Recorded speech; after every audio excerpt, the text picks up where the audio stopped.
Assalamualaikum warahmatullahi wabarakatuh. Selamat malam Pak Adi. Hari ini kami dari Kelompok 9 mau presentasi tugas proyek kami. Objek kali ini dari kelompok kami Kos Putra Agan. Next. Sebelumnya perkenalkan, nama saya Fudhafat Nugraha dengan NPM akhir 049. Saya Farhan Mona Febrian dengan NPM ujungnya 44. Saya Giovanna Vito Praditya dengan NPM 055. Saya Muhammad Abi Mufli dengan NPM 124. Dan saya M. Akbar Ramadan Olasili dengan NPM 132.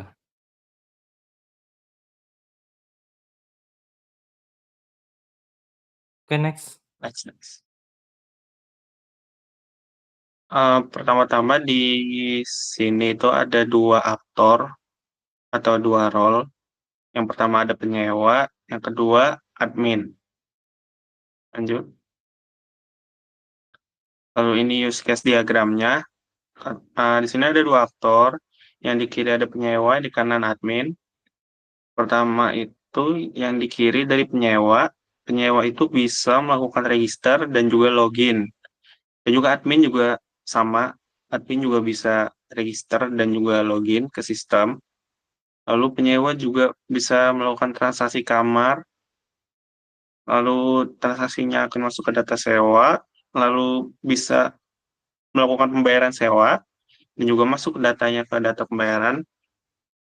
Dan juga penyewa bisa memberikan feedback. Lalu akan dimasuk ke data feedback. Lalu di extend ini, admin bisa mengelola data kamar dan juga data penyewa. Itu didapat di data sewa. Dan juga admin juga bisa mengelola dari transaksi kamar, pembayaran sewa, dan juga feedbacknya. Lanjut. Nah, masuk ke tabel master. Di tabel master ini ada 3, yaitu tabel penyewa, tabel admin, dan tabel kamar. Untuk yang pertama, tabel penyewa. Itu dengan atributnya ID penyewa sebagai primary key. Lalu ada nama penyewa, email penyewa, nomor telepon, password, dan status akun penyewa. Next. Nah, untuk tabel yang kedua, ini tabel admin dengan atribut ID admin sebagai primary key. Terus dilanjutin dengan nama admin, email admin, nomor telepon, dan password admin. Next. Nah, yang ketiga tabel kamar dengan atribut nomor kamar sebagai integer, yaitu primary key-nya. Dilanjut dengan foto kos, tipe kamar, harga per bulan, status, deskripsi, dan fasilitas. Oke, next. Nah, masuk ke tabel transaksi. Tabel transaksi juga ada 3, yaitu tabel pembayaran, tabel sewa, dan tabel feedback. Untuk yang pertama, tabel pembayaran itu dengan atribut ID pembayaran sebagai primary key, lalu ID sewa sebagai foreign key dari tabel sewa, lalu ada tanggal pembayaran, jumlah bayar, metode pembayaran, bukti pembayaran, status, dan tenggat pembayaran. Next. Nah, tabel transaksi kedua itu tabel sewa dengan atribut ID sewa sebagai primary key. Lalu ada ID penyewa sebagai foreign key dari tabel penyewa dan nomor kamar sebagai foreign key dari tabel kamar. Lalu ada tanggal mulai, tanggal selesai, dan status sewa sebagai inputannya. Next. Nah, yang terakhir tabel feedback yang berisi atribut ID feedback sebagai primary key. Lalu ada nomor kamar sebagai foreign key dari tabel kamar. Lalu di input tabel feedback, isi feedback, dan status feedback. Next. Oke, selanjutnya saya akan menjelaskan IRD. Di sini terdapat 6 entitas. Itu jangan terlalu zoom. Yang atas nggak kelihatan. Dah. Oke. Terdapat 6 entitas di mana entitas tersebut yaitu admin, pembayaran, sewa, penyewa, kamar, dan juga feedback. Untuk atribut sudah dijelaskan sebelumnya oleh Akbar. Di sini saya berfokus untuk menjelaskan relasi antar entitas. Yang pertama ada relasi admin dengan pembayaran di mana relasinya one to many, yaitu admin dapat mengakses beberapa pembayaran, di mana pembayaran juga dapat diakses oleh satu admin. Lanjut, admin memiliki relasi one to many terhadap entitas penyewa, di mana admin dapat mendata beberapa penyewa. Lalu, admin memiliki relasi one to many terhadap feedback, di mana admin dapat mengakses beberapa feedback. Dan banyaknya feedback dapat diakses oleh admin. Lanjut, admin memiliki relasi one to many terhadap sewa, di mana admin dapat mengakses beberapa sewa kamar. Lanjut ke penyewa. Di sini penyewa memiliki hubungan relasi dengan kamar, di mana relasinya many to one, yaitu banyaknya penyewa bisa mendapatkan satu kamar. Dan kamar dapat disewa oleh beberapa penyewa. Seperti itu. Lanjut, ada relasi penyewa dan juga sewa, di mana relasinya itu many to one, beberapa penyewa membayar satu sewa kamar. Lalu sewa kamar dapat dibayar oleh beberapa penyewa. Lanjut, entitas sewa memiliki relasi many to many terhadap pembayaran, di mana beberapa sewa mendata banyaknya pembayaran, dan beberapa pembayaran terdata oleh sewa kamar. Lalu berikutnya untuk yang terakhir ada relasi kamar dan juga feedback, di mana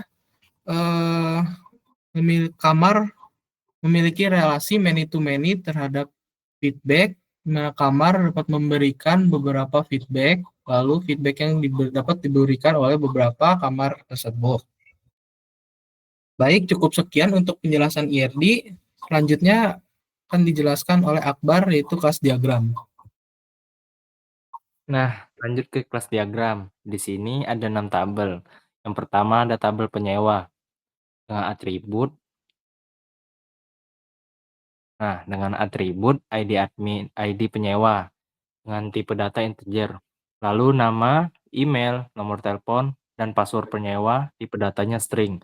Lalu status akunnya, tipe datanya string. Nah, mereka akan menginput, cari email, simpan data, hitung total penyewa, ambil data penyewa, ambil data akun, dan ubah status. Nah, lanjut ke tabel kedua, itu tabel admin.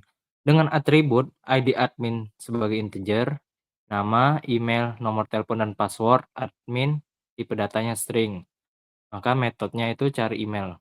Lanjut ke tabel ketiga, itu tabel kamar. Dengan atribut nomor kamar sebagai tipe datanya integer, foto kos, tipe datanya string, tipe kamar, tipe datanya enum, harga per bulan, tipe datanya desimal, status, tipe datanya juga enum, dan deskripsi, tipe datanya teks, serta fasilitas, tipe datanya string. Dan metodenya itu jumlah kamar, data kamar, cari kamar, perbarui kamar, tambah kamar, dan hapus kamar. Lanjut ke tabel keempat, itu tabel sewa.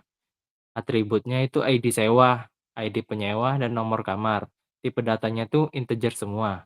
Lalu tanggal mulai dan tanggal selesai, tipe datanya date time, dan status sewa, tipe datanya enum. Lalu metodenya itu ambil status sewa. Nah, untuk tabel yang kelima itu tabel pembayaran. Tipe atributnya itu ID penyewa, ID sewa, itu tipe datanya integer.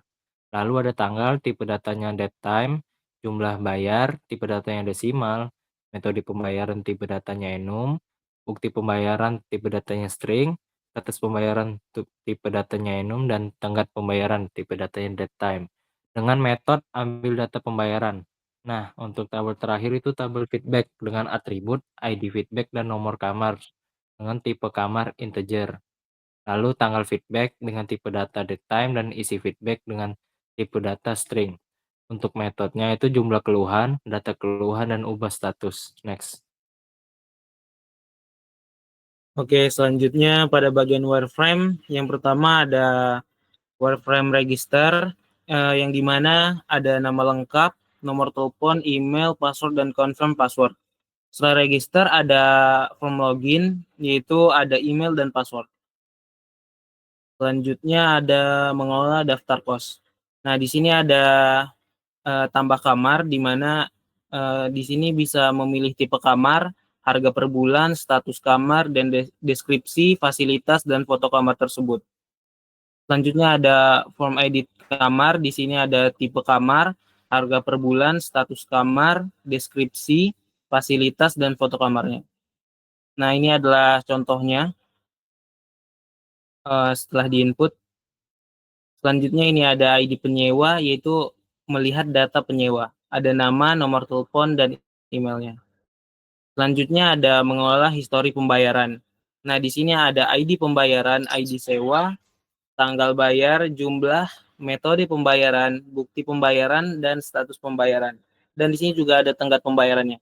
Nah, di status pembayaran itu ada ada apa namanya? Ada tulisannya ada terverifikasi atau cicil. Nah, selanjutnya ada status sewa. Di sini ada ID sewa, ID penyewa, nomor kamar, tanggal mulai, tanggal selesai, dan status sewanya. Selanjutnya ada keluhan penyewa. Ya, di sini ada nomor kamar, tanggal, keluhannya, statusnya, dan aksinya. Nah, di sini merupakan admin yang mengaksesnya. Terus selanjutnya ada form pembayaran. Nah, di sini ada pilih pembayaran, jumlah bayar, metode pembayarannya, dan bukti pembayarannya. Dan di sini juga ada tipe kamar, nomor kamar, tanggal mulai, dan tanggal selesainya. Dan kemudian submit booking. Selanjutnya ada pengajuan keluhan, berikut adalah contohnya. Ada tanggalnya dan isi keluhannya yaitu airnya mati dan statusnya di sini belum dibaca. Dan selanjutnya ada ajukan keluhan dan di sini penyewa dapat mengirimkan keluhannya. Selanjutnya sequence diagram. Di sini ada akan dijelaskan oleh Farah. ada sequence diagram. Yang pertama ada register atau login. Aktornya itu ada penyewa. Objeknya itu ada halaman login, sistem, database, dan dashboard. Yang pertama tuh akses halaman login, di halaman login, sistem. Lalu sistem akan menampilkan halaman login, dan penyewa akan melakukan registrasi, lalu input email dan password. Lalu akan input email dan password ke sistem dan akan disimpan ke dalam database.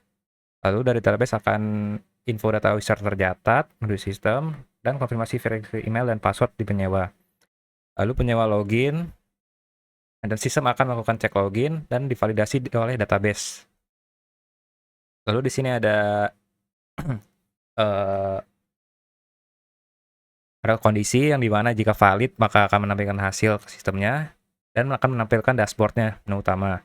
Jika dia invalid atau tidak benar maka akan menampilkan pesan kesalahan. Oke, next. Yang kedua di sini ada sequence perpanjangan sewa. Di sini aktornya ada dua, yaitu yang pertama ada penyewa sama admin. Objeknya ada sistem dan database. Pertama, sistem akan cek masa sewa akan habis yang diambil datanya dari database. Lalu sistem akan memberikan notif tagihan ke admin dan si penyewa. Dan admin akan menagih tagihan menuju ke si penyewa. Lalu ada condition di mana jika lanjut, maka penyewa akan bayar tagihan sewa. Lalu penyewa akan upload bukti pembayaran menuju sistem akan catat bukti pembayarannya menuju database, dan admin akan menerima bukti pembayaran.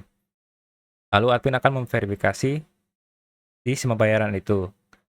Jika verifikasinya gagal, maka adminnya akan menuju database dan gagal, lalu instruksikan upload ulang bukti menuju sistem. Jika verifikasinya sukses, maka admin akan memverifikasi sukses menuju database dan tampilan sewa akan diperpanjang di sistemnya. Lalu misalnya si penyewanya tidak lanjut, maka si penyewa akan konfirmasi tidak lanjut sewa menuju admin. Lalu admin akan mengubah status penyewanya menuju database dan ubah status kamarnya menjadi tersedia. Lalu tampilan kamar jadi tersedia kembali seperti semula. Dan lalu penyewa akan mengalihkan kunci kamar. Oke, next. Yang ketiga ada sequence pendaftaran sewa. Di sini aktor ada dua, ada penyewa dan admin juga. Objeknya ada 3, ada dashboard, sistem, dan database. Di sini yang pertama penyewaan akses dashboard, di dashboard, lalu memilih kamar tersedia dan mengisi formulir penyewaan. Nah, lalu sistem akan simpan data formulir dan di-save menuju database. Lalu admin akan menerima notif sewa baru. Lalu sistem akan menerima jumlah pembayaran dan menampilkan notif pembayaran menuju dashboard. Lalu penyewa akan bayar DP menuju admin. Jika DP maka dia di sini penyewa bisa dua, ada bisa bayar DP sama bayar lunas. Lalu dia upload bukti pembayaran menuju dashboard. Lalu dia akan upload bukti pembayaran dan save pembayaran tersebut ke dalam database. Dan admin akan menerima bukti pembayaran tersebut. Lalu admin akan memverifikasi. Jika verifikasinya gagal, maka dia akan mengirimkan instruksi upload ulang bukti menuju dashboard. Jika verifikasinya sukses, maka admin mengirimkan verifikasi sukses ke database dan ke sistemnya verifikasi sukses. Lalu di dashboardnya menampilkan pembayaran sukses. Nah, yang selanjutnya jika dia DP, maka memberikan tenggat DP-nya ke dalam database menuju sistem, lalu menampilkan tenggat DP-nya ke dalam dashboard. Habis itu. Nah, yang selanjutnya jika dia gagal, maka ketersediaan kamar seperti pemula.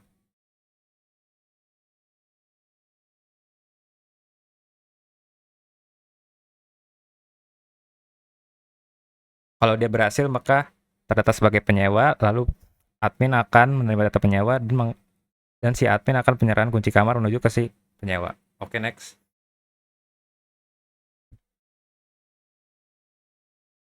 Nah, selanjutnya akan dijelaskan oleh Firdaus Fatani.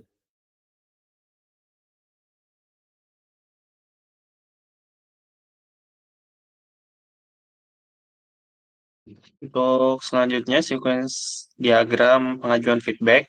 Yang pertama dari penyewa akan mengakses halaman feedback kamar, lalu masukkan feedback ke dalam sistem, lalu sistem akan mencatat ke database, dan juga secara default sistem akan menjadikan status feedbacknya belum dibaca ke database.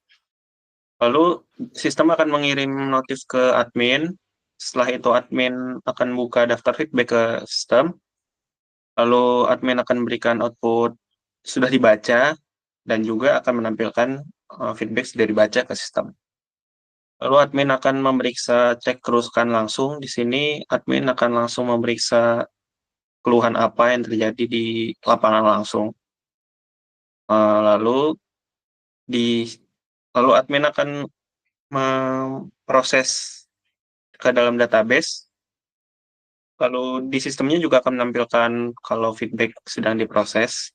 Kalau solusinya sudah teratasi, admin akan memberikan output ke database kalau feedbacknya sudah diproses atau selesai diproses. Dan di sistem juga akan menampilkan kalau feedback selesai diproses. Coba bawahnya, Bi. Udah habis ya? Udah habis. Oke. Itu untuk 4 sequence diagram tadi. Oke. Uh, Cukup. mungkin cukup sekian. Ini sudah di akhir presentasi dari kami. Mungkin ada banyak salah dan kekurangan. Mohon bimbingannya. Terima kasih atas perhatiannya. Selamat malam. Assalamualaikum warahmatullahi wabarakatuh.